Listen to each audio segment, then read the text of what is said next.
Yeah, that was I recently there's something called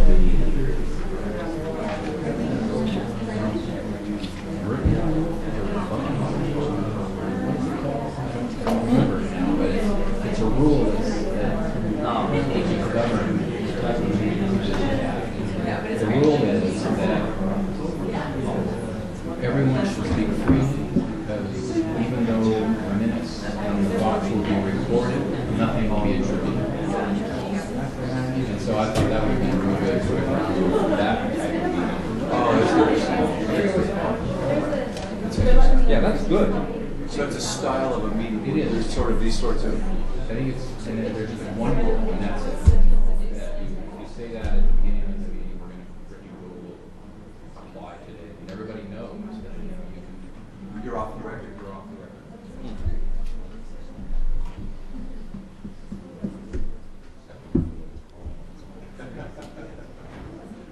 Okay, I think we're going to get started.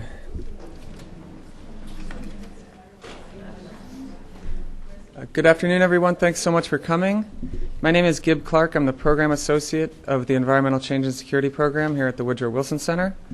Before we get going here, I'd like to say a few words about the Wilson Center. The Wilson Center was founded in 1968 by Congress as the official living memorial to our nation's 28th president.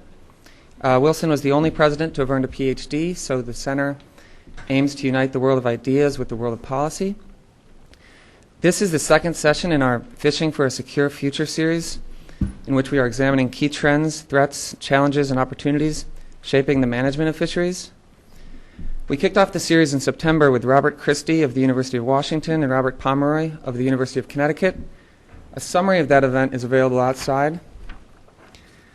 They addressed potential opportunities for fisheries interventions at national, regional, and international levels. Today's event, we will hear from Brian Richter and Stephen Olson, authors of a new report, which is also available outside, called Managing Freshwater Inflows to Estuaries, a Methods Guide. This report identifies methods that can assist developing countries assess the links between altered freshwater inflows and the health of estuaries, as well as bring the health of estuarine and marine resources into the dialogue on water resources allocation and management. Brian Richter is the director of the Sustainable Waters Program at the Nature Conservancy. This initiative supports conservation projects across the Americas, Asias, and the Pacific region. Stephen Olson is director of the Coastal Resources Center at the University of Rhode Island and is also an affiliated professor of oceanography at the University of Rhode Island. Before we hear from Brian and Stephen, though, I'd like to first turn to Richard Volk of USAID, whose office is helping to sponsor this series. Who's going to make some introductory remarks about the session. Richard?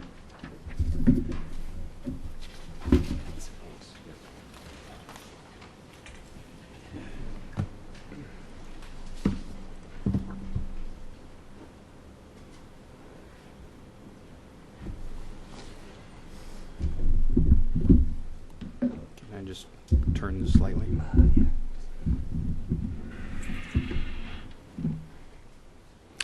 Okay. Thanks, Gib, and good day, good afternoon to all of you. Gib, thank you, and all of the folks here at the Woodrow Wilson Center for organizing this seminar today. And thank you all for coming. It's good to see everybody here. I'd like to just take a few minutes and introduce the topic of today's seminar and tell you a little bit about why we at USAID think that this is an important development and an emerging issue. On the water team at AID, we've been involved in both freshwater and coastal resource management for quite some time now. Of course, we are acutely aware of the global water crisis and have been following that story for many, many years now. We're working with our missions worldwide to bring about more rational management of water resources in many countries. We've also invested in coastal management for at least 2 decades. And more recently, we're turning our attention once again to the complex questions of capture fisheries, aquaculture, and the interaction between these various arenas of development and natural resources management.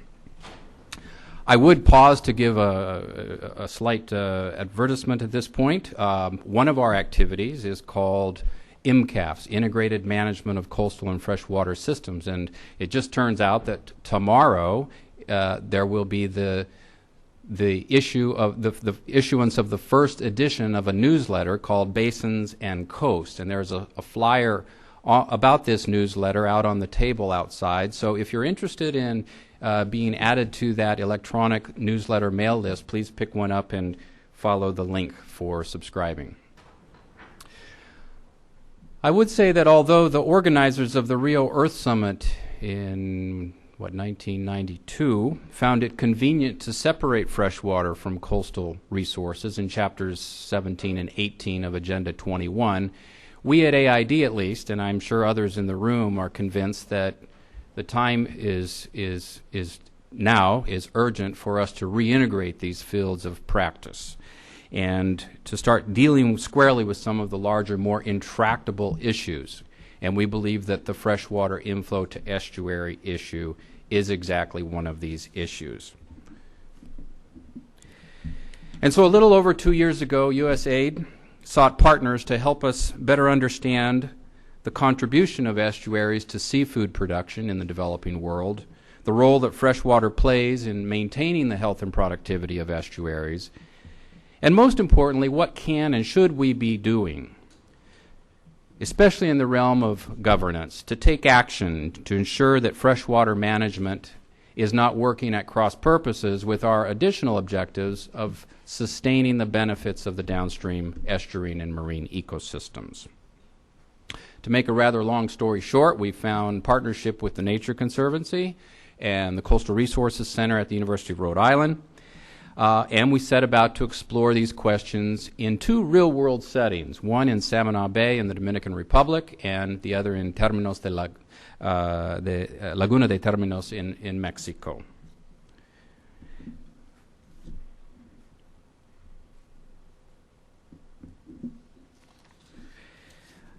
One of the resulting products from this endeavor has been the recent publication of the Methods Guide, which hopefully you have all picked up a copy of outside. We're pleased to present that to you today, and we hope that it will soon be informing our mission personnel worldwide who are involved in water resources management. As a side note, and if there are any Peace Corps volunteers in the room, or perhaps even others, some of you may recall the very handy handbook called Where There Is No Doctor. Does anybody remember that book? Well, I like to think of the subtitle of this methods guide as Where There Is No Estuarine Scientist.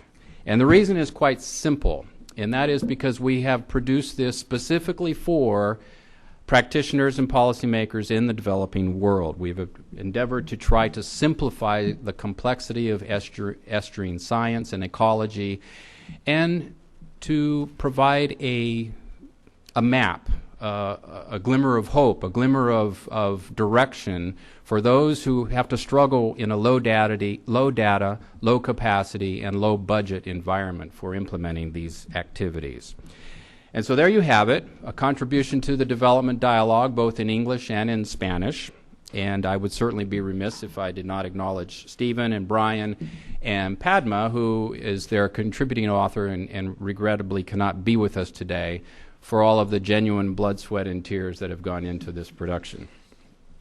They can tell you the war stories later on, I'm sure. So, if I can move this along. Why should we care about the health of estuaries, and what are some of the socioeconomic implications of our success or failure?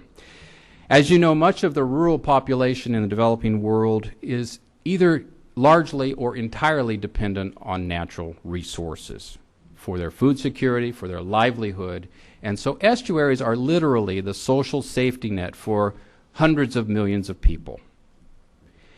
It's no coincidence that people live near estuaries. Several different studies all conclude that estuaries are among, if not the most productive ecosystems on the planet. Costanza et al. Value estuaries at contributing $12.6 trillion to global product. What is that? Global product? Every year. Huge sums of money, of which I cannot even begin to imagine what that really means. although I'm not aware of a definitive study, several reports indicate that in many coastal seas,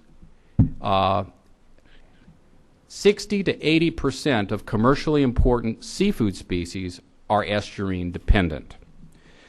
So while estuaries are not typically highly biodiverse, especially in terms of their aquatic resources, they are important centers of biodiversity for a realm that depends on them, including migratory birds, marine mammals, reptiles, and many others.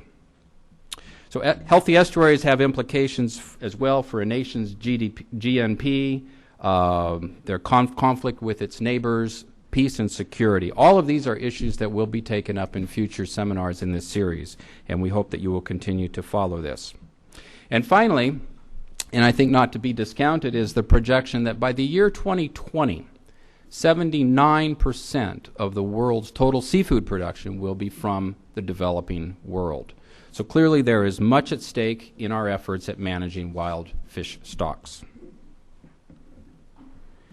Two major forces are reshaping freshwater inflows to estuaries worldwide: demographics and engineering. A quick glance at the distribution of the world's urban population confirms that what we have is the largest migration in human history underway. Growing numbers of today's 6.7 billion people are concentrated in cities and on coasts. Freshwater, of course, is essential for the municipal, industrial, and agricultural visions of these people. And while global population tripled during the last century, global water demand increased by more than six-fold. Today, we use some 55% of total runoff, and we consume groundwater at an unprecedented rate. In just a few short years, major aquifers in China, India, West Asia, North Africa, and elsewhere are going to fail. At the same time, we add 80 million people to this planet every year. So countries are hopefully beginning, if not well underway, with wrestling with the questions of how do we balance this growing demand with available supply. And this is where engineers come into the picture. By 1950, about 5,000 large dams had been built worldwide. By the end of the century, that number had grown to 45,000 large dams. According to the World Commission on Dams, we add an additional 160 to 320 new large dams on average every year. That means that there's one new large dam commissioned and put in operation virtually every day or every other day somewhere in the world.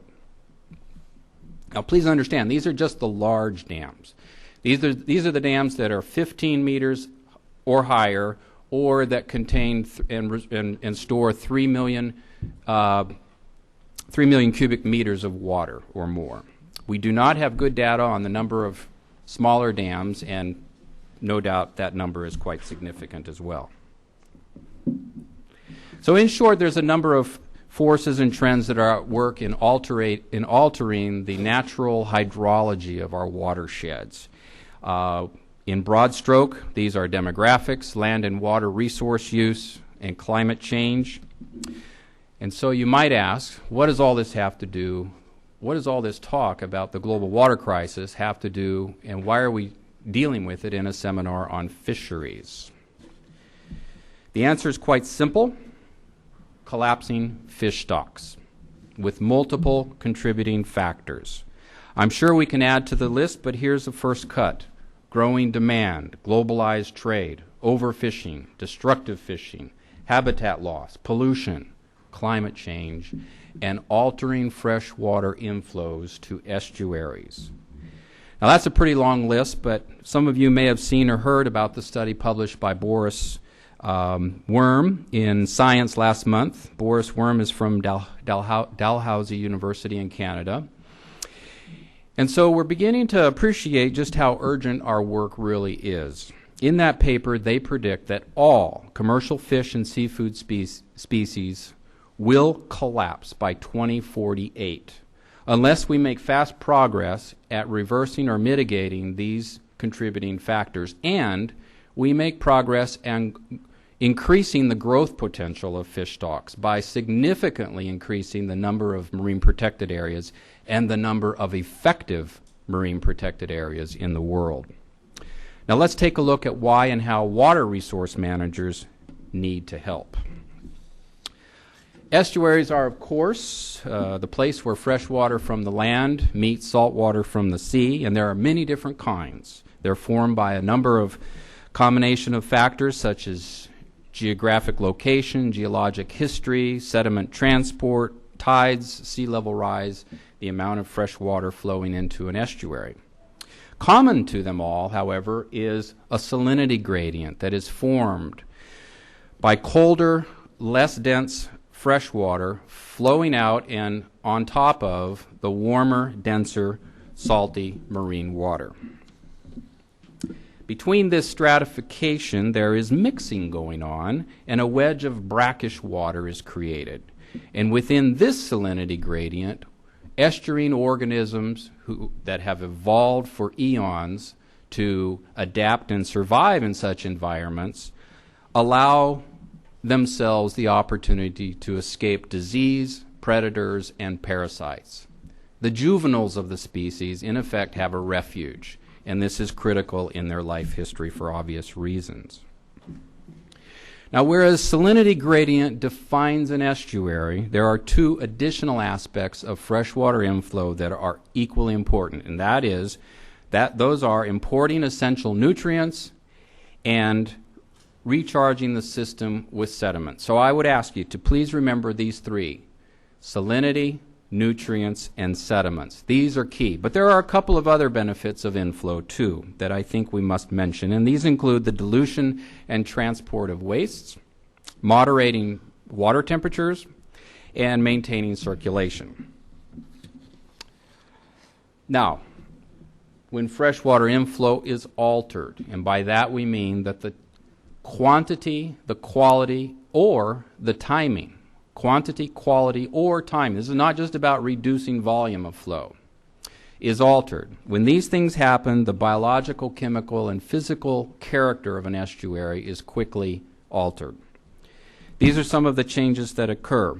We've talked briefly about the importance of salinity gradient and the refuge from predators, parasites, and disease.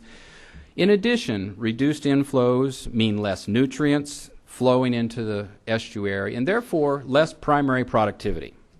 When you have less primary productivity, less plankton, you have less secondary productivity. So fewer fish, fewer shellfish, other estuarine species. In essence, freshwater inflow equals biomass.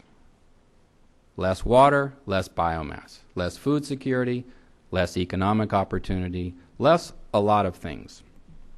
So reduced inflows also alter sediment budgets and circulation, increasing flushing rate times, concentrating pollutants, leaving benthic substrate with low dissolved oxygen or anaerobic conditions. A number of things happen, not the least of which is that we begin to have saltwater intrusion in coastal aquifers. And so the very resource managers who are out there trying to increase supply and availability of water for a number of their own reasons are cutting themselves off at the source in some respect.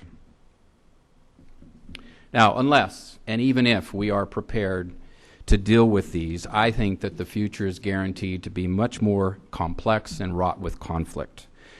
Our hope is that this seminar and really this methods guide will help more of us to better understand freshwater inflow and the what, the when, the how, and the why of taking action.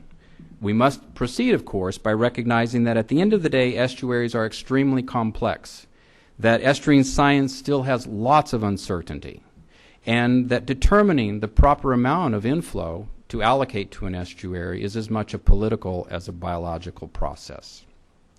And in understanding that policymaking is, by definition, a political endeavor, we have to recognize that what really pushes elected officials are citizens who have come to understand and care about certain resources and are now demanding a change in inflow policy. The question, I think, for us is whether and how we can get the world citizenry and world resource managers to come to an agreement on what to care about before it's too late. That's it. Thank you.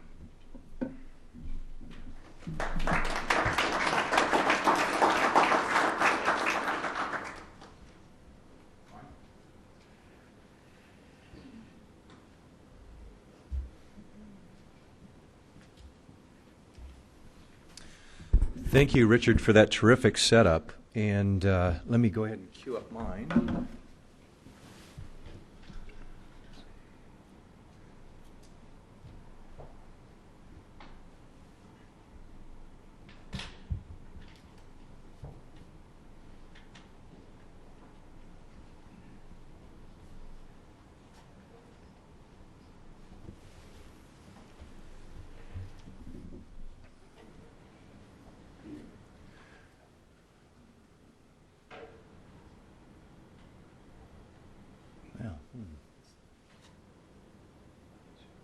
There it comes. Okay, sorry about that.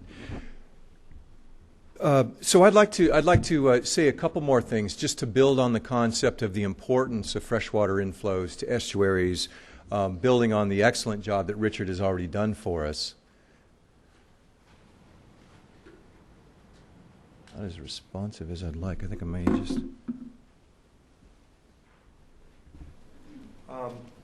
This is another way of outlining, diagramming some of the key concepts that Richard just mentioned, and to just establish, as Richard had said, the fact that there are multiple aspects of freshwater inflows coming from river systems, flowing into estuarine areas that are very, very important to the overall health or integrity of the estuary systems. And so, as Richard said, it's not just the volume, it's not just the quantity, but it's also the quality of the water, and it's also the timing of how that water is moving into the estuary that's very important. And Richard touched on a couple of the aspects of why those inflows are really important to the health of the estuary. Just to sort of illustrate with some examples, in terms of physical habitat, because the river system is transporting sediments downstream, it's building physical habitats within the estuary system. We learn the lessons of what can go wrong with that process with the Louisiana coast and the Mississippi Delta, where because of the inadequate or changes in the transport of sediments into the delta area, it's causing some very, very serious problems there with loss of wetlands and the associated loss of shoreline protection.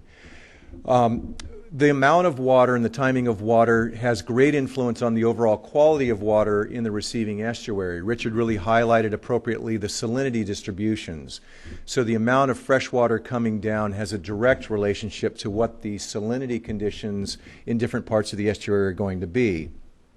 What we mean by connectivity is for animals like migratory fish that need to move from the ocean environment up through the estuaries and get into freshwater systems as part of the completion of their life cycle, if there aren't adequate water flows in the rivers, they're not going to be able to make their way up into those river systems at the appropriate time, for instance, to complete the reproductive part of their life cycle. Energy supply means the delivery, as Richard again emphasized, delivery of nutrients, delivery of organic material that really forms the basis of the food web in estuaries. And so things like having rivers that can naturally flood onto their floodplains and sweep a lot of leaves and detrital material off the floodplain and deliver it like a conveyor belt down to the estuary can be extremely important to the energy supply at the base of food chains. And then because all the animals and plants in estuarine areas are either advantaged or disadvantaged by those inflow conditions, it has a great influence on the interaction among species. So sometimes we can see the competitive relationships among certain species going considerably out of whack as freshwater inflows are changed. So it's a real delicate balance. It's a real complex machinery going on in the estuaries, and very much with freshwater inflows being very, very integral to the proper functioning of those systems. Gib, you want to go ahead? I'm just not getting anything out of this. Apologize, those of you at some distance down this long table, but let me just play that out on one of these estuaries that we were able to study in some detail during this project. The inflows are coming from a river system in the Dominican Republic. There are two tributary rivers coming in, the Yuna and the Baracote, and the inflows of those are directly influencing the salinity in Samana Bay, a very, very important estuary in the Dominican Republic for all kinds of reasons that I'll get to in a moment. And it also affects the inundation, particularly during the high flow times of the year. It inundates the lower parts of the floodplain in the Yuna River system. And it turns out that flooding of the adjacent lands is very important to provide juvenile habitat for white shrimp and also for certain species of estuarine fish.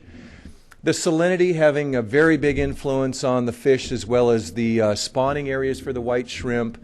And so again, you see how both the low flows that have the greatest effect on salinity in Samana Bay are having effect on these really important food resources and commercial resources, as well as the high flow times of the year are also playing a very important role in the overall health of the estuary and the production of these species. So I wanted to say just a little bit about governance, or what may be more properly termed the failure of governance in water resource management, and some of the problems that it's caused, and to illustrate some glimmers of hope in a couple places in the world where we see some changes in water resource management and governance that I think are helping to lead the way to a better future.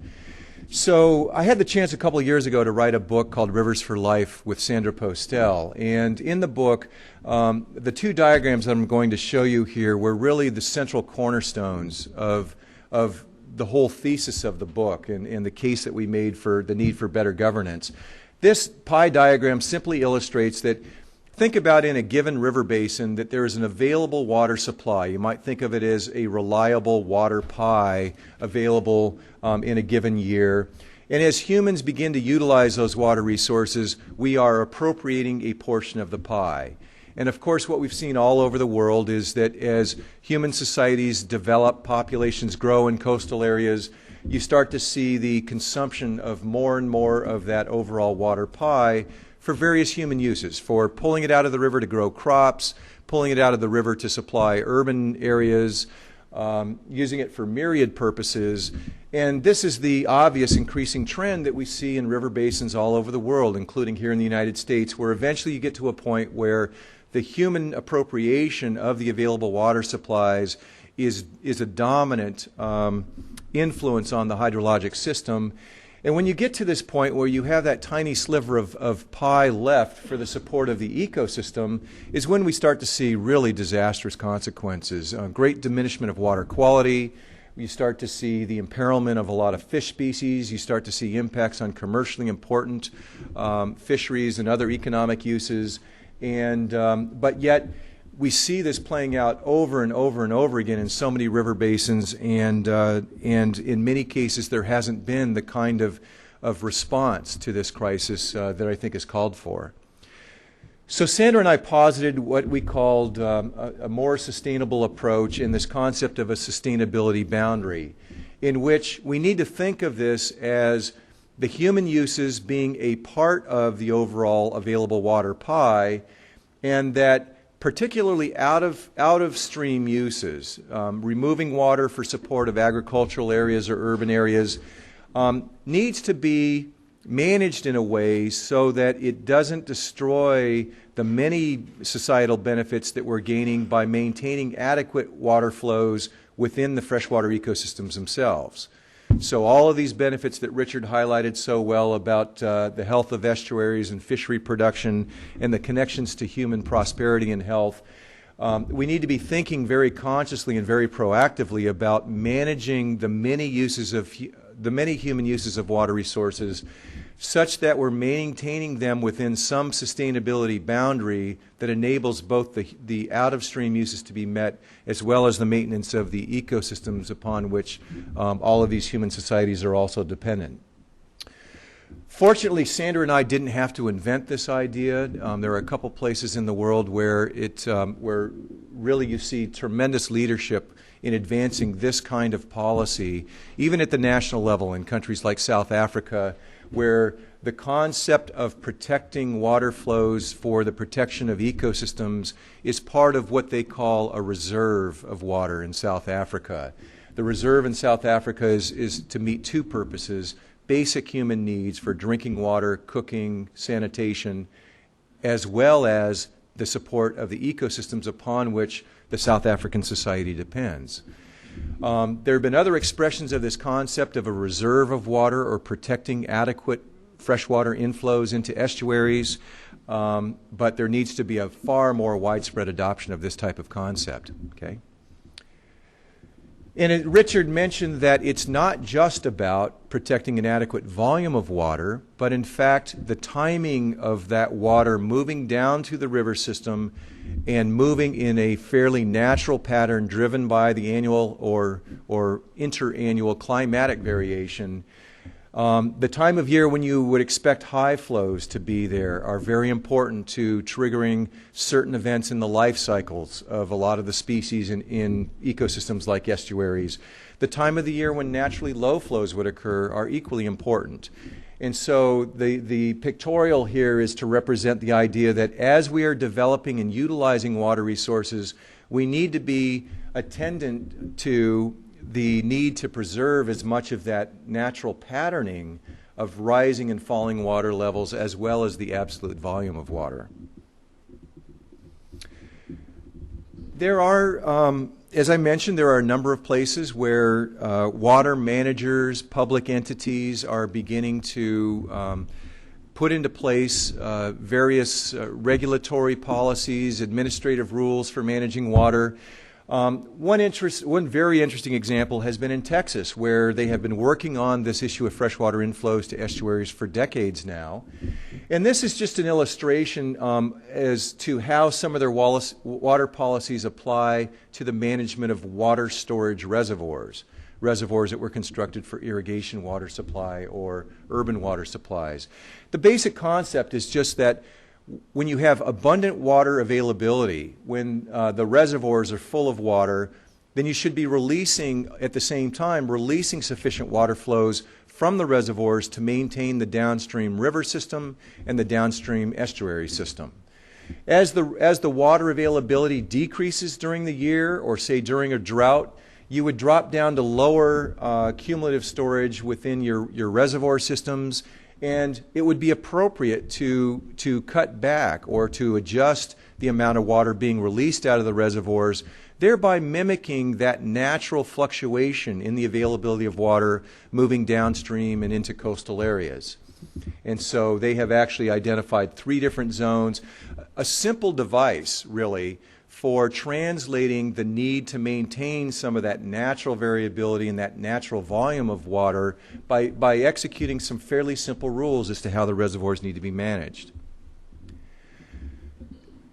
Now, it's terrific to have that kind of water policy, that kind of water governance available, and in the countries and states and provinces that have put those kinds of rules into place, we're really seeing tremendous benefits to the cultures, the communities, the economies of those places. But general rules will only do so much for you, and in places where you don't have any sort of a general water policy like that in place, you're going to have to ask a set of more detailed and more site-specific questions, and we highlighted some of the sequence of this kind of thinking in the methods guide. One of the most important questions is going to be, to what extent are humans modifying that natural flow of water through river systems and into downstream estuaries, or to what extent might they influence those water flows into the future? So, for example, in Samana Bay in the Dominican Republic, we had the benefit of having some long-term monitoring stations that gave us some idea as to how human activities like the construction of dams or the withdrawal of water for irrigation, we had some ideas to how the water flows were changing. But we also wanted to know how might the water flows into the estuary change into the future under proposed scenarios for additional agricultural development or additional extraction of water for growing municipalities and that sort of thing. So for Samana Bay, we developed a fairly simple hydrologic computer model to help us understand the differences between what the natural water flows would have been and what the developed conditions might have been like today and out into the future. And this is a case where, in fact, both of the two project sites that we investigated as part of this project, what we found was that relative to many places in the world, the degree of human impact was going to be comparatively minor, but still significant and still potentially significant. So in Samana Bay, what you see with those red, the red streaks there, suggests that when the water flows are low in the river systems coming into Samana Bay, the effect of human influences, withdrawals of water, are going to be to make the low flow conditions moving into Samana Bay lower than they would have been naturally, and in some cases prolonging the duration of low flow conditions to potentially dangerous levels from the standpoint of fish productivity, shrimp productivity, and that sort of thing. Okay. And so once you understand what those potential hydrologic consequences might be, then you can ask questions like, well, is that going to have an influence on things that the people, the communities of this place care about? And so there was quite a lot of effort in this project area to convene stakeholder meetings, local community meetings, to try to understand what do these folks in these communities care about, what are the natural resources that they're dependent upon, and then for us to be able to help them think through how might those things be impacted by these changes in freshwater inflows. And so these are some of the things that were referred to as valued ecosystem components, or VECs: the white shrimp, the oysters, the estuarine fish. The birds, both for their meat as well as for feathers, are quite important to the local communities in this area and have an economic value as well as a cultural value. Tourism, very dependent, growing tourism economy in this area of folks wanting to come and see this diversity of bird life. And then also some habitats in the estuary that were centers of the productivity for a lot of these other things like seagrasses, coral reefs, and mangroves. These are the things that really drew our attention, things that we needed to pay attention to as we worked with those local communities in discussing what could be the consequences of changes in freshwater inflows. So again, back to this diagram from earlier, it helped us to build simple conceptual relationships, simple conceptual models like this that are in essence a set of hypotheses or either known or hypothesized relationships between specific changes in the freshwater inflows and what could happen to shrimp or to estuarine fish. And I emphasize the hypotheses, and I want to also elaborate and say testable hypotheses. These are relationships that with additional data collection, with additional analysis, the people of these communities and the scientists of this country could begin to focus on these linkages and really start to gain a more in-depth understanding of the relationship between specific changes in inflows and specific outcomes that people of that place care about. Okay? So in closing here, I just wanted to make the point that I said that the changes that we examined in the two project sites as part of this project, in Samana Bay and in Laguna de Términos in Mexico, what we saw were comparatively minor impacts, at least presently, to freshwater inflows in those places. But I just wanted to emphasize that that's most certainly not the case in many, if not most, of the world's estuaries, where we see really drastic influences that have already taken place as human development has occurred in some watersheds, both big and small, around the world. So our group in the Nature Conservancy has done a lot of work on Savannah River. The Savannah River Estuary is downstream of a set of dams that have been built on the Savannah River. And Gib, if we can go to the next image here, just wanted to point out that to get to the details of the ecological consequences and the associated social economic consequences of changing those patterns and volumes of water flow can, in a case like the Savannah River, where there's been massive changes to the low flow conditions, to the high flow conditions in the annual water cycles, that there are a lot of things being influenced. And so it's greatly affecting the reproduction of trees in the floodplain that have both commercial interests as well as provide habitat for many, many other species. There are issues with a lot of the commercial fisheries, that certain fish populations that require very specific water conditions for their reproduction are being very heavily impacted in the Savannah River.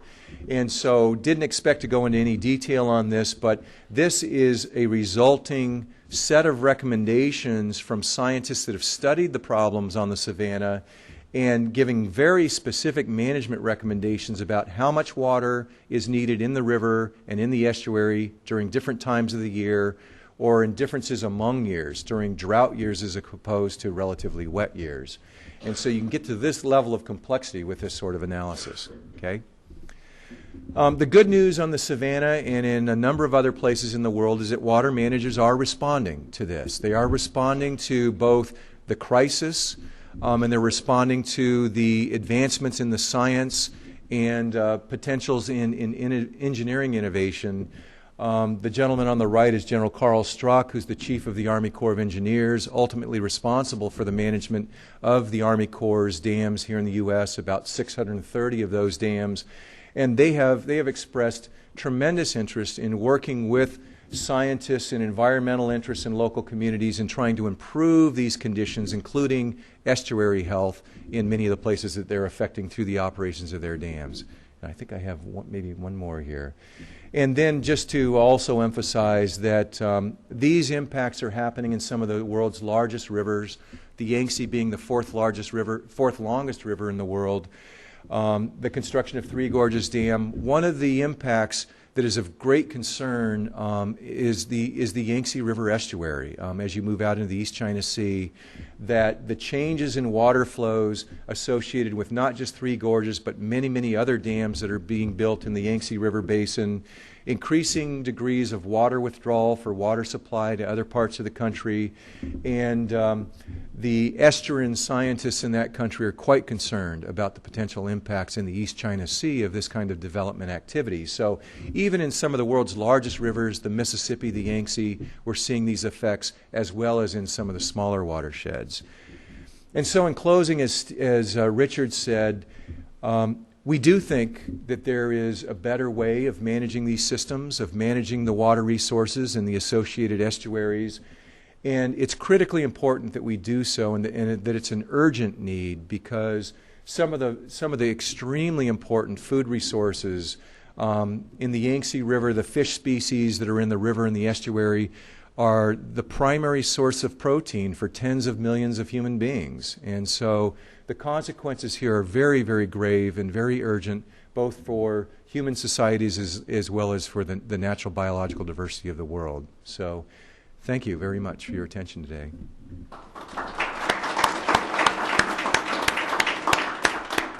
And here's a website for some additional resources on this, and now I'm going to turn it over to my esteemed colleague, Stephen Olson from the University of Rhode Island.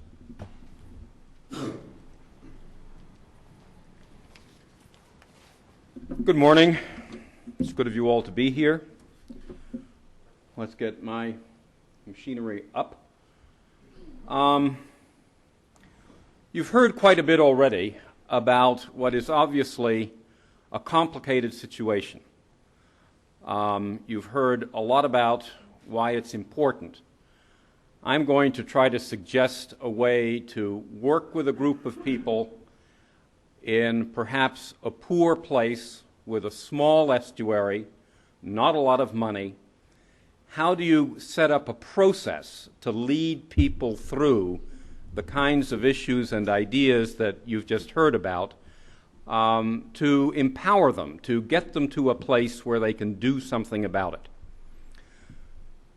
My first point is that this is an old story, and the need for integrated approaches linking how we manage the land, how we manage the development of that land, how we manage water quality, and manage fisheries, all need to be seen together.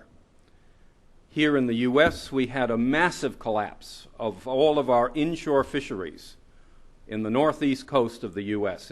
Starting in the 1840s. They formed a great big commission that labored for many years and came up with this basic realization that you have to link the watershed to the estuary and the near shore. The big challenge was then, and remains, how do you do it? How do you make those linkages? Next. So today we face those same problems. We've made our language a little bit more fancy, and we may talk about this same problem in terms of how do you link, starting seaward, maybe for a change, management of large marine ecosystems, which are shelf systems and coastal current systems, with coastal management, with watershed and water, integrated water management.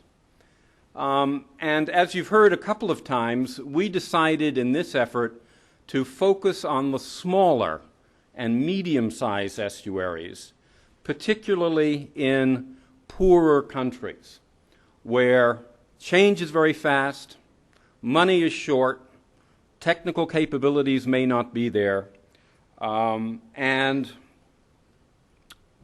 the abilities to deal with the governance of linking these systems, not just the way the skills and the knowledge to analyze the problems, but to do something about those problems, is also fragmented and weak.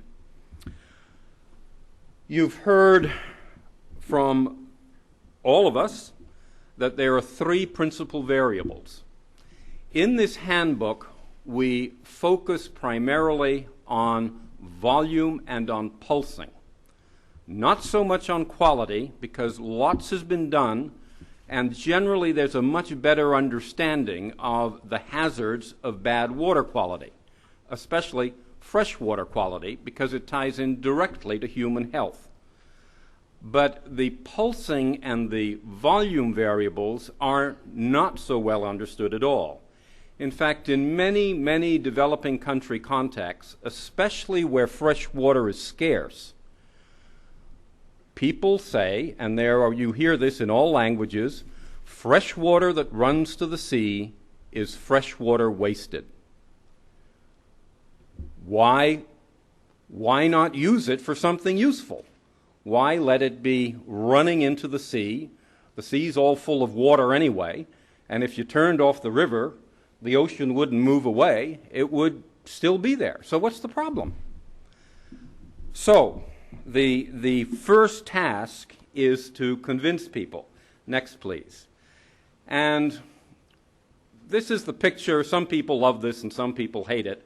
I find it useful, which is to try to understand why are estuaries so incredibly productive? Why do they play a key role on this planet? And the image is like a smokestack. The reason we have a smokestack is you have all that stuff in that little pipe, and you stick it up into the atmosphere where it spreads way out, and dilution is the solution to pollution, etc., etc. If you work it the other way around, you're drawing in water, nutrients, sediments, all sorts of goodies, and concentrating them in this little narrow space called an estuary.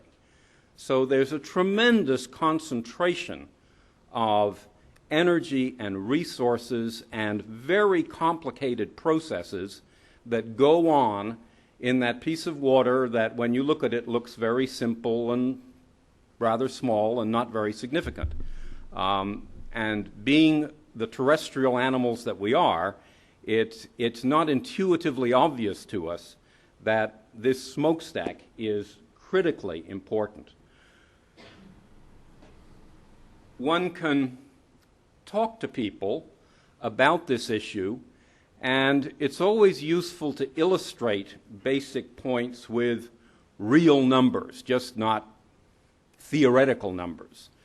And there are many of these. This happens to be one here from our own country that simply shows that primary productivity, as you move from an estuary offshore, goes quickly lower and lower and lower and lower. So it's the estuary, which is the hotbed. Next. And if you go to the trouble to summarize what is the productivity in terms of animal productivity that comes out of different kinds of ecosystems, estuaries come to the top of the list. They are amazingly productive, and the numbers show it. Numbers like this often really surprise people.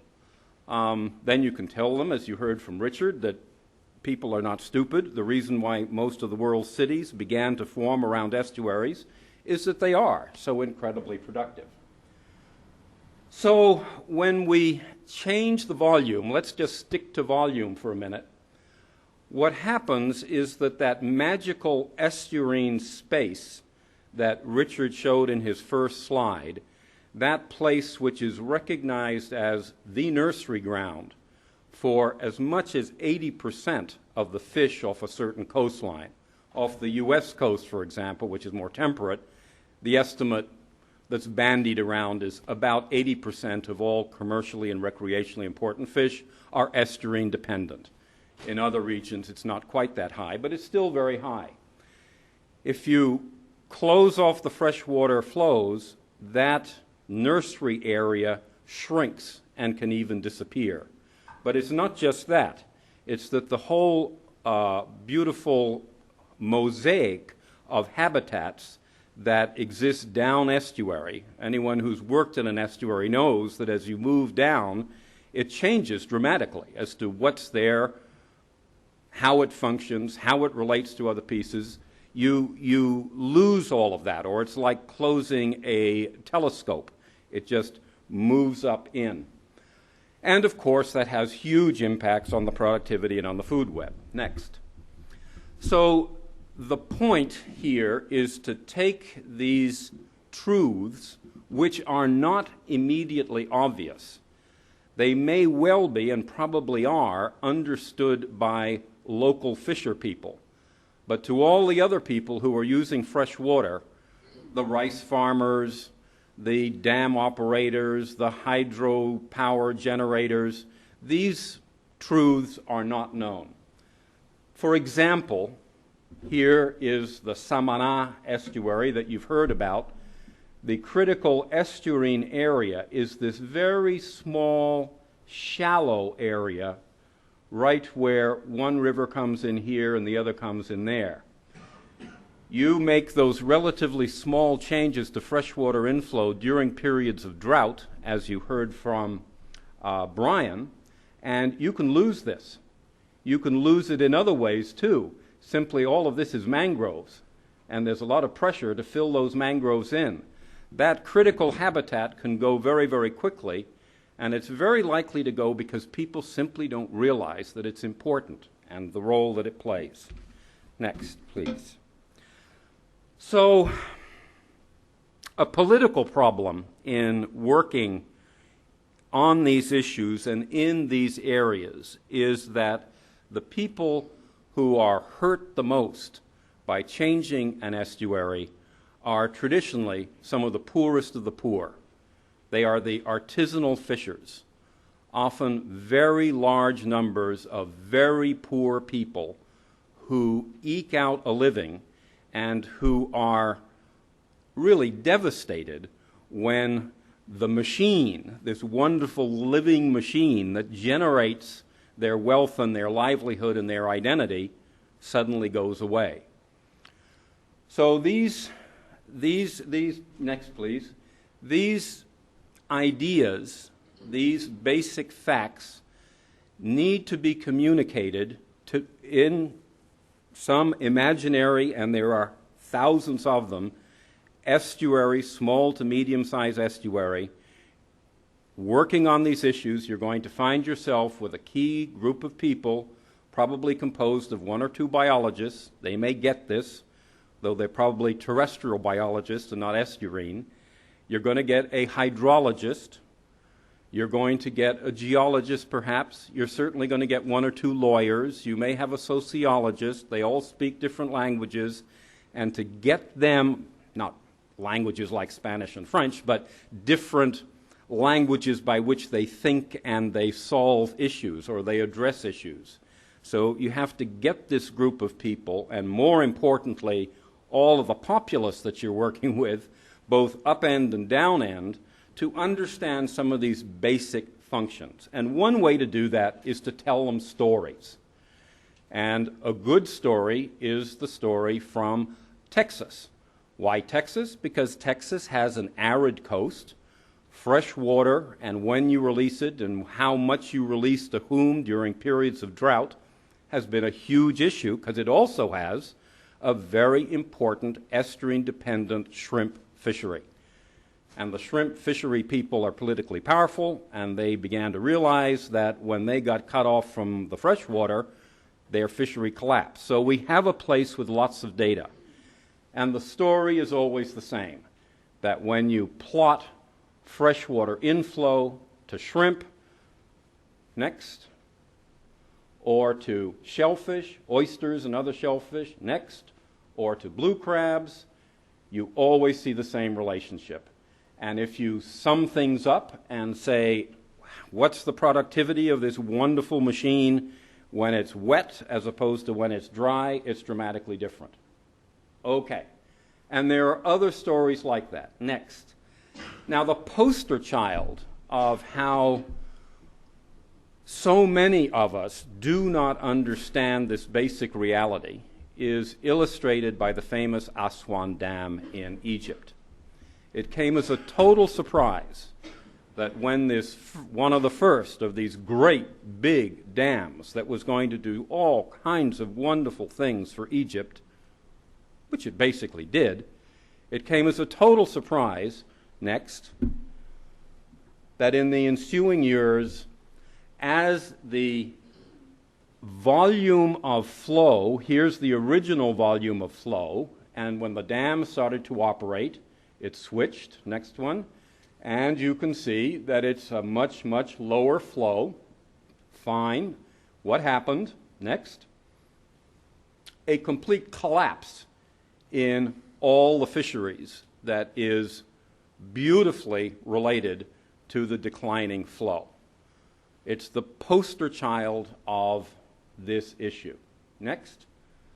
Not least with shrimp. Okay, next please. So you can convince people quite easily, and as I said earlier, the fishermen of the place always know these things, and they will verify. And as you begin working with the various communities that you need to work with, you should be able to build a constituency amongst those people who really know how this place works and can tell any scientists you may bring in what's really going on in their system. But it's much more simple than just freshwater flow, more fish or less fish. If you begin to mess with the freshwater inflow, this very complex system will change in all sorts of other ways, including low oxygen because of increased stratification and dramatic fish kills. The way pollutants will behave and where they will go, which may have very strong impacts on seafood, will also change. So it's by no means, next please, simple. Again, it's not just fish. There will be very likely major changes in sedimentation to wetlands, and all of these things in a time of potentially rather rapidly rising sea level immediately become much more important and much more complicated. So again, it's very important to focus on things that people care about and can see, like fish, but it's also important to help everybody involved understand that there's really much more at stake. Not least, as Richard pointed out at the beginning, pulsing. The reality is that the pulsing can be as important as changes to the volume. And that's something that people have a really hard time swallowing. I worked personally with two groups of very expensive, high-class consultants working on a dam project. We were working on the coastal end, and they were saying with some impatience and great righteousness, look, we're not going to reduce the volume that much.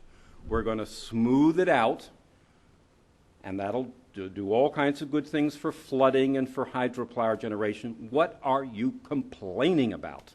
Why do you want to see this pulse?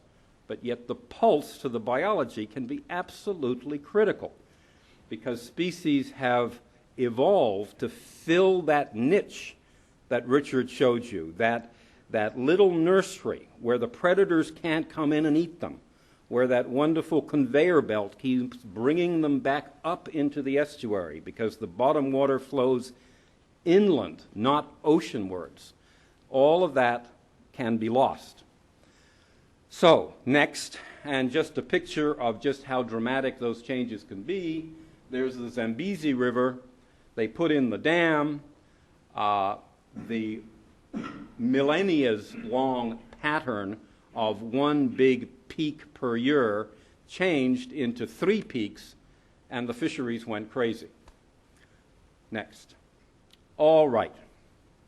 So the first job in a process like this, and which we keep emphasizing throughout this methods guide, is that the emphasis must be upon working with, establishing a dialogue with, a thinking process with the people of the place. And it's complicated because it can't just be the people in the estuary. It has to be the people throughout the whole watershed. And you immediately run into some very tricky issues. There's a host of institutional issues in that people who work and are responsible and have legal power and even money to manage coastlines are usually have nothing to do at all with people who manage fresh water, the distribution of fresh water, agriculture, watershed management, if there is any such. It's a completely different world, and there are not traditions of working together. Equally strong, people who are trained as estuarine or marine scientists have a very different outlook and a different way of seeing things than people who are terrestrial ecologists or hydrologists, let alone engineers. So you have great big problems there. And then, as anyone who's worked in irrigation or water or anything else knows, the classical problems of the upenders and the downenders. So you have all those issues in spades, plus you have some very interesting legal issues. Fresh water is recognized increasingly as a very important, scarce, and therefore increasingly valuable in monetary terms asset. And there's a huge movement to privatize it. Soon as that fresh water hits the estuary, it's common property resource. And we all know the issues of common property resources. Not only does it have major implications as to people's attitudes towards the water and therefore wasted water, but also the laws that apply to how you manage tidal waters, and once it hits the estuary to some degree it's going to be tidal, versus how you manage fresh water otherwise. Okay. So, the process that we advocate in this report takes, or methods guide, it's not a report, takes a long-term view of what it takes to deal with these very complicated issues. And all of us who work in these issues know that process is really important. But we've also come around to realizing that, of course, the outcomes are very important. And you can crystallize getting to where we want to be, healthy estuaries, happy people, plenty of fish, etc., etc. That's the third order. You get there by implementing some program of action. That's changing behavior. That's the second order. But the first order is to assemble the enabling conditions. And if you don't assemble the enabling conditions, if basically you get off on the wrong foot trying to deal with these issues, you're going to be in real trouble. And the likelihood of having an implementable program is going to be slight. So much that we lay out, by no means all, but much that we lay out, is how do you put together the jigsaw puzzle of enabling conditions so that the program that is developed proves to be implementable and sustainable over the long term. Our belief is that to do that, you need four things. You need to have constituencies, people who understand and believe in what you are trying to do. Secondly, you have to have a threshold of capacity to practice this wonderful, strange thing that we're now calling ecosystem-based management, that puts both the people and nature in the same pot and says you've got to manage the two of them simultaneously. You have to win commitment from government, and this is tough. When you're talking about saving an estuary or maintaining an estuary for some poor, poverty-stricken fishermen, it's going to be tough. You've got to be able to get them to see the whole process and how it isn't just a little piece that may be lost. It's a whole system that is at stake. And then you have to define clear, unambiguous goals so that you have accountability and you have clarity of purpose. And those goals have to speak to the people of the place, not only to those people who put in the funding or who happen to be important at the moment.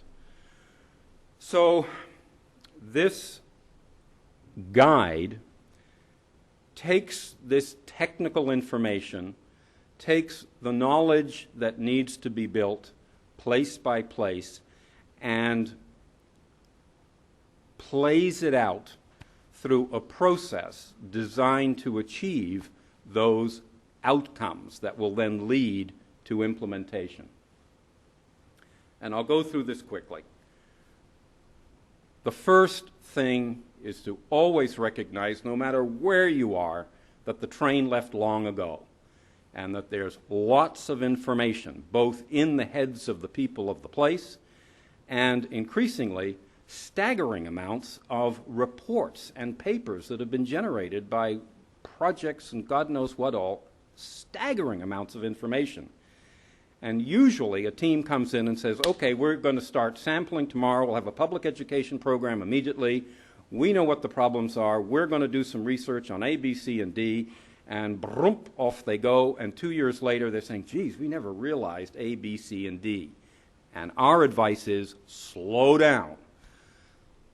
Put together what's already known, listen to the people of the place, identify what they really care about. I don't like the term valued ecosystem components, but it's out there in the lexicon. It's the basic idea, but it's what do the people care about, and why do they care about them? And if we, as outsiders, if we're outsiders, feel there's something else there that's important, you have to educate and convince and work with people and see if they come around to believing it's important too. You can't just foist it on them, and that takes time. We've become great believers in a sequence of summings up. So this is characterized as step one, and we recommend pulling the information together early on, socializing that, and really talking very honestly about what are the holes? What is it that we don't know that we should know? How can we find it out? Why does it matter? So that the overall process takes on an organic feeling of a whole. Next. Next. Number 2 already. Oh, you're at number 2. All right. You're probably telling me to hurry up. The second step is to fill those gaps. Very importantly, none of us on our team really know how to do this, but instinctively we feel it's very, very important to build plausible scenarios for the future and discuss them, build them again with the various stakeholders. Stakeholders in the place, stakeholders in the capital city, stakeholders in the agencies, and see if you can use that as a way to get goals and work your way towards commitment in a way that matters.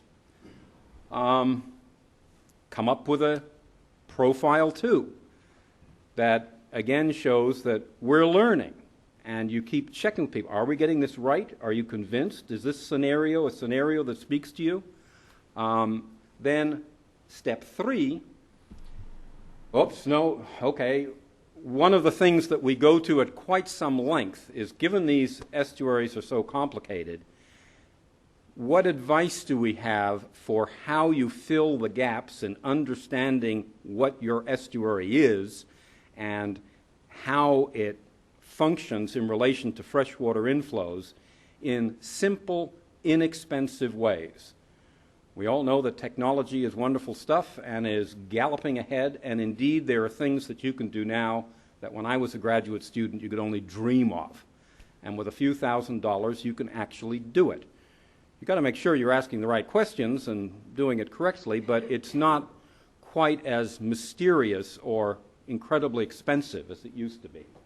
This is an example of some of the TNC folks in 10 days did an extraordinary profile of one of the estuaries we were working in. Okay. Here we get to that great watershed of, can we win commitments? Can we win the long-term funding? Can we win the support that is needed both from government and from whatever organizations, user groups, NGOs, et cetera, are in this place, and say, yes, we have a program and we're going to implement it. If you can get that far, as with all through this, celebrate. 4 is implementation. We've come around to believing that implementation, it used to be thought that implementation was, to one form or another, pouring concrete, building things. It's not. It's about changing behavior in users, institutions, changing how we invest and what we invest in. And if you're going to run this program as an adaptive program, which you must, you have to monitor and think very carefully what you're going to monitor. And it's monitoring as much change in behavior and change in perceptions as it is change in the ecosystem itself. And then periodically, last, is you sum up. And what's constantly happening in these rapidly changing systems is that just when you thought you had things under control, something new happens and you have to rethink. It's a process of adaptive learning, which can be shown graphically, next slide, as a loop. The big issue is, can you get up to the top of, this is like a roller coaster, up here, make it over the top and actually spin it around and implement, evaluate, and move on to the next cycle with new issues. Many, many, many programs die somewhere between step 2 and step 3, particularly in the developing world. Scores and scores and scores of them, and it wasn't because the work was technically flawed. It was that the process didn't work. Next. So, this is a long process. In Samana, for example, it took us 30 months to get halfway to Profile 2. You don't gallop through this. As in that instance, as in many others around the world, There's actually is money. There is the capability. There is the recognition that things need to be done. What's needed is a way to overcome the skepticism that it's not going to work. Next. We would like to think that the method that we are laying out is helpful in that it clarifies the perennial question, what do we do now? What do we do next? Are we ready to move ahead? In the case of Samana, I think it's quite clear what needs to happen next. And here's a list. These are things, mind you, in the third year of the effort, not the first. The sequencing of activities is critical. And on to my last one. In summary, fresh water that flows to estuaries is not fresh water wasted. These are pivotal ecosystems in the well-being of the planet. They are of extraordinary importance, not just to seafood, but to the whole functioning of the planet and to very large numbers of people, including many of the poorest of the poor.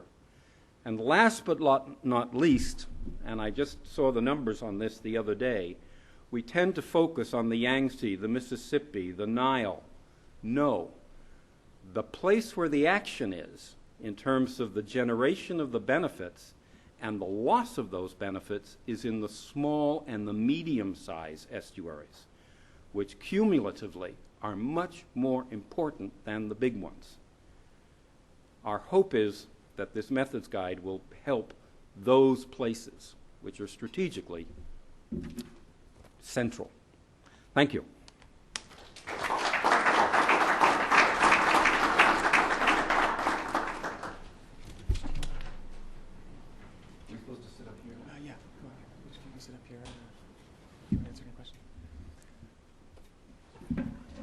Okay, thank you to Rich, Brian, and Stephen for those great presentations.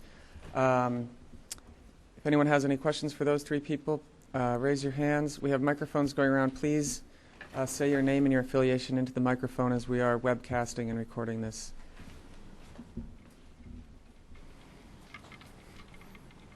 I guess those rules aren't in. Nobody has any questions or comments? Yeah, back there, please.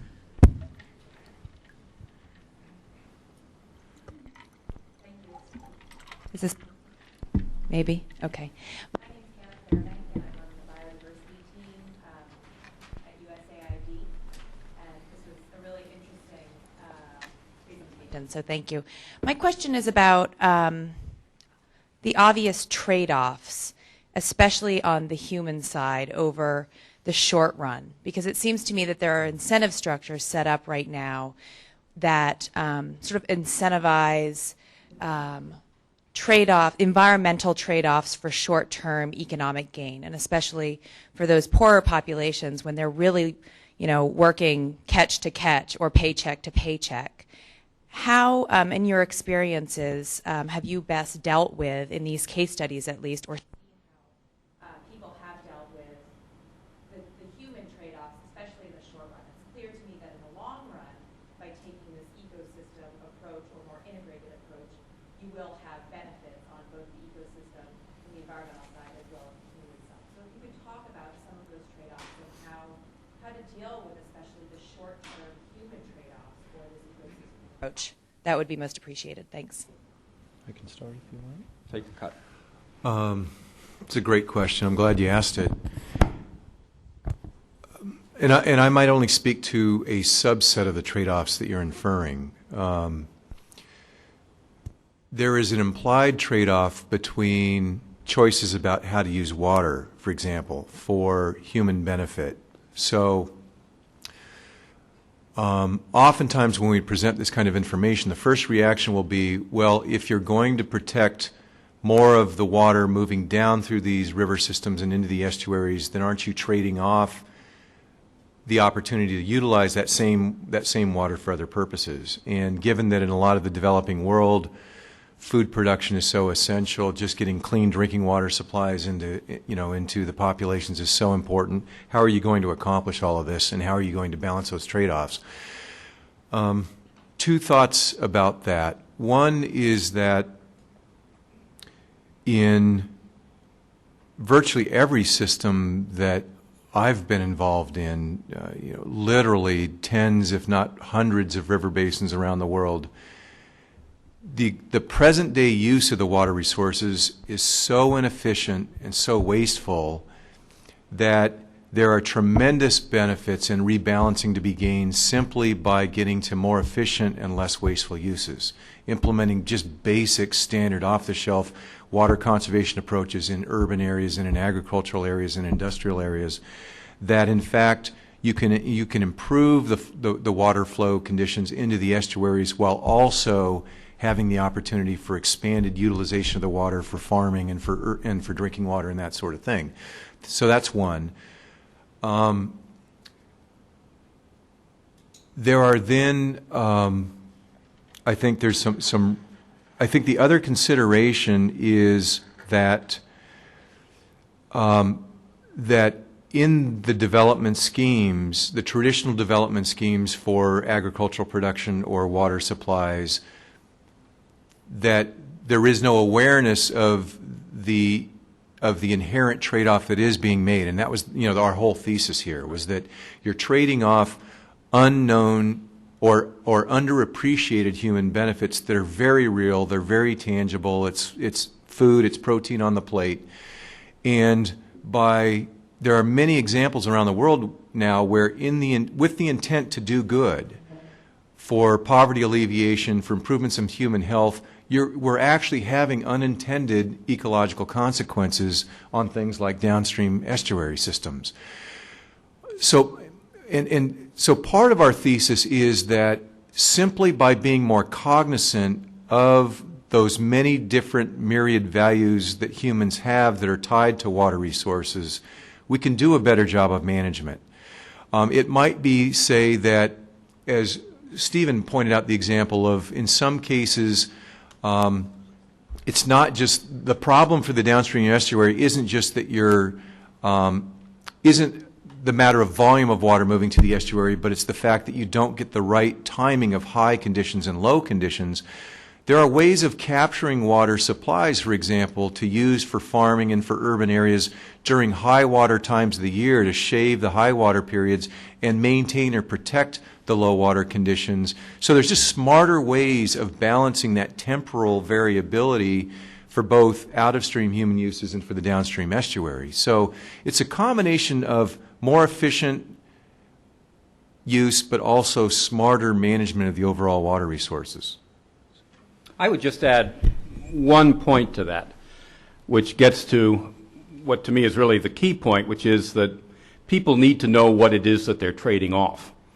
A very practical problem is that overfishing near shore is also ubiquitous and very severe. So if you trade off today's fishery resources against the other competing needs for fresh water, you may not have much. If you look over your shoulder a little ways and work with the people of the place, often without formal data, you can show that the potential of what the fisheries could be and the associated potentially tourism and other good things is very, very high and much higher than what it may be today or was last year. So again, that's just another shading on getting clear on what's on the balance sheet and where you can do things better. Question up here in the front. Hi, thanks for talking today. I'm Paul Bungie. I'm a AAAS fellow in the Office of Research and Development at EPA. And actually my question relates to the temporal variability that you mentioned just now in this pulsing and such. And obviously biologically, it's clear how important that is, but I wonder if that's not one of the more difficult things that's going to be in order to overcome, particularly in light of urbanization around a lot of these estuarine areas, where flood control in particular is incredibly important. I mean, indeed, the Yangtze River, that's one of their stated goals is to protect urbanizing development in estuarine areas below the Three Gorges Dam. How do you overcome those conflicting needs, for things like flood control to protect urban areas that are dependent upon the estuaries that are thus feedbacking upon themselves and ruining some of the future needs of the estuaries. Okay, if there are any other questions, could we get a couple at a time here and then have panelists address both? Just really quickly, we live in a period that some people have called the Anthropocene. We human beings are now reshaping the ecology of this planet.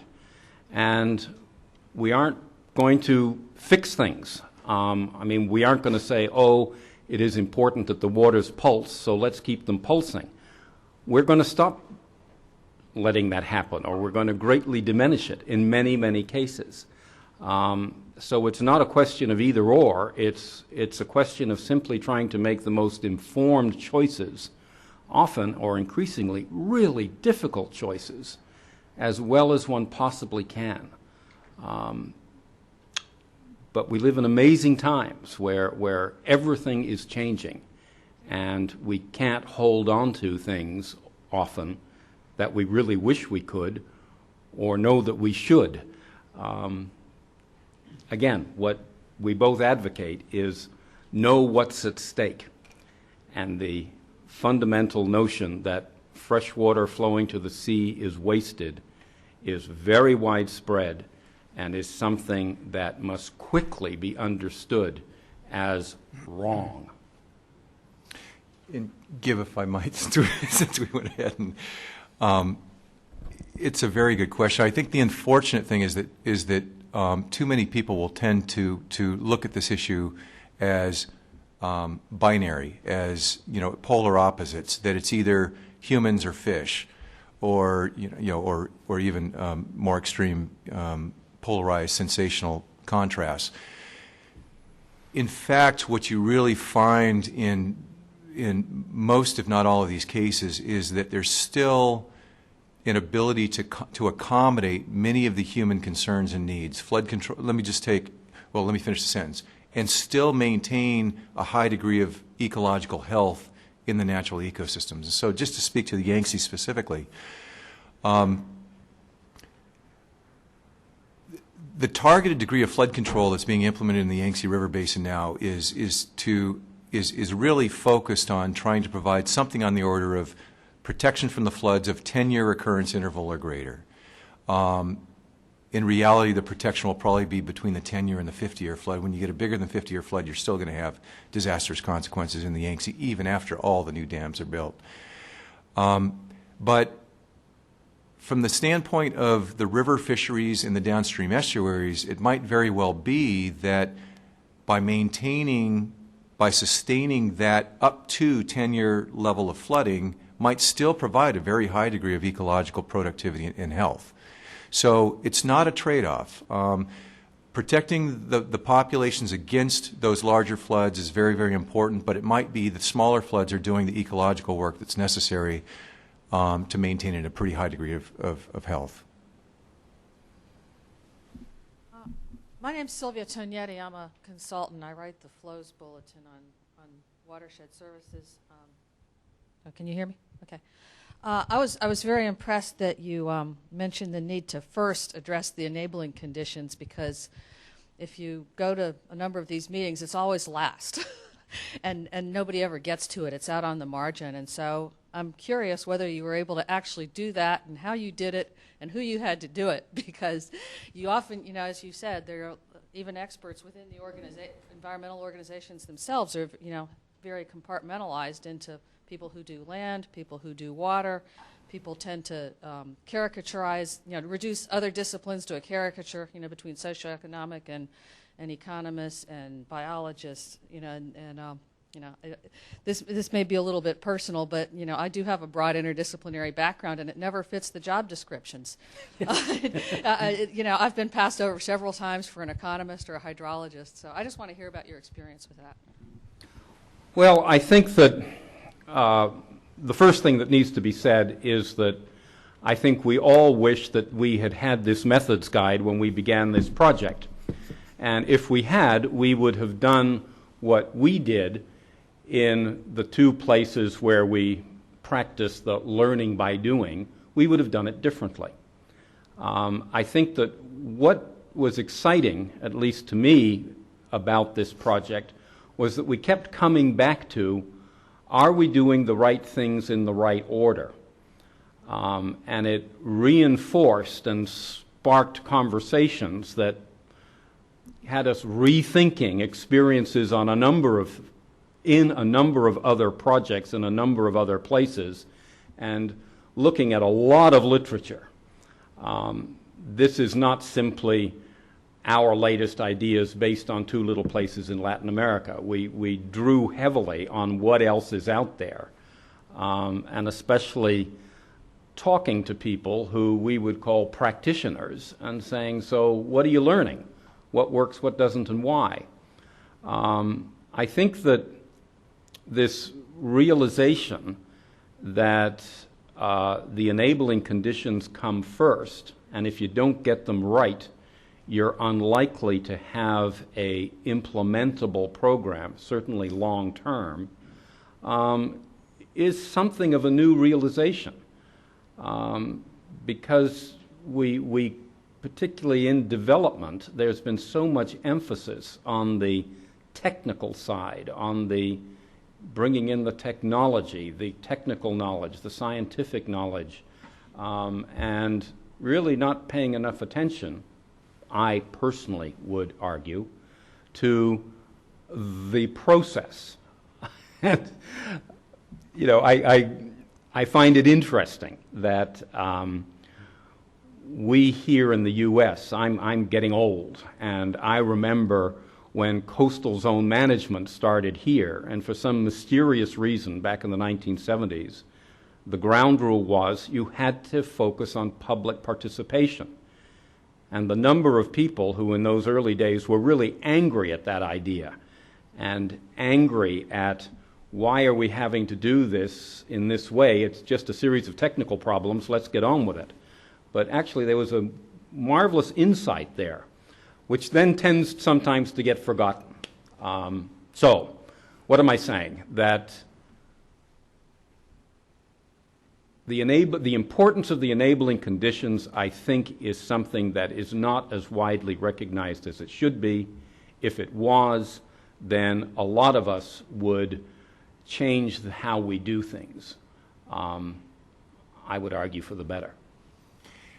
And I think also, Sylvia, at least from our personal experiences in Samana Bay, the thing that really struck me was that the latent potential for people in the community to really galvanize and organize and even for leadership to emerge was absolutely awe-inspiring. And I suspect that's not the only place where that's happened or where it has the potential for happening. So, in other words, the investment, small investments in the engagement of the communities in the proper ways with some of the base information to help inform their decisions can really set off a quite remarkable spark. And then, I think as Stephen has so well emphasized, and Richard set it up this way, that in terms of long-term viability of a project like this, I think those early investments in the community are going to keep that activity alive for a lot longer period of time than if a team of technical experts came in and told them what they thought needed to be done. Yeah. Up here, please.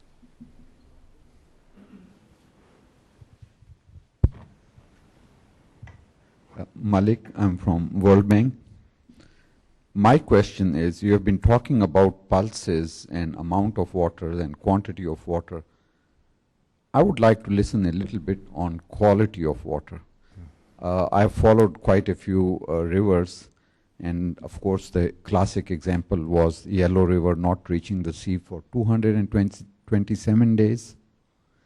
But when it does, it carries a lot of fertilizers, pesticides, nutrients, all chemicals from industry. So how will that impact the biodiversity there? Well, I think just to repeat something that I said earlier on, the three variables are quantity, pulsing, and quality. And there is no doubt that in many instances, the biggest issue is quality. And we just haven't spoken about it a lot because we felt that that is much more widely recognized. There's lots out there on what is quality, what can you do about quality, what are the dynamics of the quality of the water, both in the river, in the watershed, and in the estuary, and that where there's been much less focus is on the volumes and the pulsing. But quality is quality is very often the dominant issue, no question about it, and it can have enormous impacts. For a long time, we really focused on nasties that we call toxics, and now we know that it's these incredible flows of nutrients that are transforming not just estuaries but inshore waters. So it's a huge dimension and must not be put on the side in any way in any estuary watershed management effort. And I think what you're seeing today is that perhaps a little bit of an overcorrection in the way that the scientific community is talking about the quantity and the timing side. And it's very much because of what Stephen says, that it's been well understood, well accepted, even in the general populace for a very long time, that water quality problems are problems not just for human beings, but also for the other living creatures in things like rivers and lakes. But I think maybe in our defense that that we feel like there is great need to bring out this information and these advancements in scientific understanding about how critically important the quantity and the timing are as well. And occasionally recently I've used the metaphor of human health in this, and it's a gross oversimplification, but I think you'll get the point. In many cases in river systems and estuaries, water quality problems are analogous to having too much cholesterol in your bloodstream. They tend to be more chronic problems. They tend to cause, with the exception of extreme toxic conditions, they tend to create long-term chronic problems, and they may, for example, reduce reproductive capabilities in animals, and so over time you see gradual reductions in populations. And of course that can be, more or less rapid depending upon the instance. But if you've got a population of fish that have a lifespan of only 4 years, and you take away the pulse, the hydrologic pulse that enables them to reproduce, and you do that for 5 years, you've induced cardiac arrest in the ecosystem. So depriving the system of the right quantity and timing can be absolutely fatal, and in many cases it can operate on much more rapid timescales than on water quality problems. So we can't ignore either. We have to take that holistic, comprehensive view of it, but we need to be paying attention to all of those things. Question up here, please. Robert Gu, EPA Office of Water. The EPA is just beginning to sort of wrestle with this flow issue, and we've had limited success in our big estuaries with the National Estuary Program, and we've taken a very participatory approach. And the questions I have are, they're sort of centered around how do you value the full cost of water, the true cost of water, and how do you communicate that to the public so that they can generate the support to develop and implement programs that you're suggesting need to occur throughout the world. Yeah. I guess all that I can think of to a question like that is it's not easy. It has to be done, and it's what's going to work better or worse is going to be specific to the place. I think it's the specific to the place part of it that we often miss. I'm a great advocate for, again, in that first step, really going back and understanding how things have changed with the people of the place, really understanding how they see their world, how they see their culture, how they see what is important to them and why, and then tailoring those questions to that. If you just come in with a blanket approach, it sort of goes over people's heads, or they've got other things to be concerned about. If it really touches their identity as individuals and as a society, then you're much, much more likely to really penetrate and get something moving. I think we have time for one more question. If not, I guess that'll be the last word. How to change people's behavior and get them motivated. Thanks everyone for coming, and we look forward to seeing you late in January. We'll be continuing this series. Be on the lookout for an invitation in the next week or 2 weeks or so, and we'll see you back here in a little while. Thanks so much.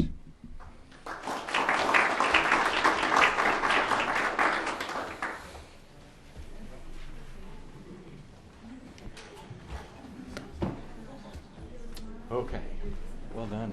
Thanks a lot, guys. That was great. Thank you. Thanks. Pleasure to meet you guys. Setting it up. Oh, pleasure. Sorry about the...